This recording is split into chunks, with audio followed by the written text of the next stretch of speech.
On entend souvent que se lever tôt est quelque chose qui fait la différence et que c'est même une habitude ultime si tu souhaites devenir riche et avoir du succès. On peut même voir Mark Wahlberg qui se lève à 2h30 pour faire sa séance de musculation.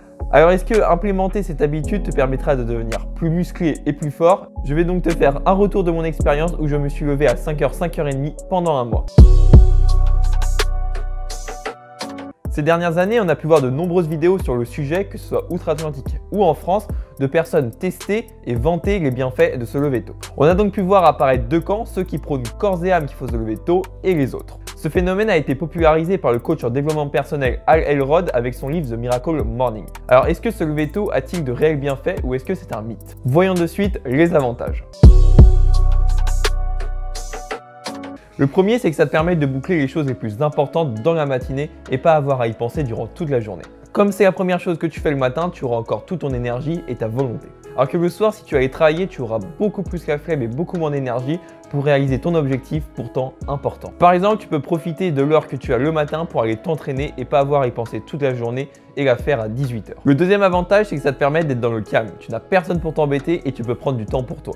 Par exemple, si tu commences à 8h du matin, tu n'as pas besoin de rusher et tu as l'esprit plus tranquille. Et tu peux faire aussi une morning routine, chose que Hal Elrod prône dans son livre The Miracle Morning. Le but de cette morning routine est de commencer la journée dans un bon état d'esprit et une bonne forme physique, notamment en faisant de la marche, en faisant de la visualisation et en faisant un débrief sur ce qui va et ne va pas dans différentes sphères de ta vie. C'est donc l'occasion de te recentrer sur tes objectifs. Par exemple, si tu veux prendre 3 kg de muscle, tu visualises, tu écris tes objectifs, tu écris ce que tu pourrais améliorer et tu corriges ta trajectoire en conséquence. Le troisième avantage, c'est qu'on se développe en tant que personne. On devient plus discipliné car chaque matin, du moins au début, il faut se forcer et que c'est dur de se lever si tôt. On se sent plus confiant parce qu'on est plus discipliné, on fait les choses alors que notre petite voix intérieure nous dit de nous rendormir et aussi parce que socialement, on fait des choses que les autres ne font pas. S'ajoute donc sur notre processus psychologique de se sentir à part de la masse. En fin de compte, c'est la même chose que se motiver pour aller à la salle. Si tu as tendance à louper des séances par flemme, alors intégrer cette habitude pourrait te forger une discipline qui pourra être bénéfique. Avec ces avantages, tu vas te dire mais c'est super cool en fait de se lever tôt, je vais intégrer cette habitude de suite. Voyons les inconvénients. Alors le gros inconvénient, c'est que tu as plus de chances d'être fatigué. Tu vas me dire mais va te coucher plus tôt, va vers les 21-22 heures. Sauf que pendant cette période, j'avais les cours et un échange universitaire à préparer et je n'avais donc pas le temps. J'en parle dans ma vidéo du NoFap. Je pense que pour beaucoup de personnes et pour différentes raisons, il est difficile d'aller se coucher aussitôt. Il y a donc deux scénarios possibles. Comme on l'a vu, tu vas te coucher plus tôt ou alors tu vas te coucher plus tard, plus le temps que tu t'endormes, ce qui te laisse entre 6h et 7h30 de sommeil.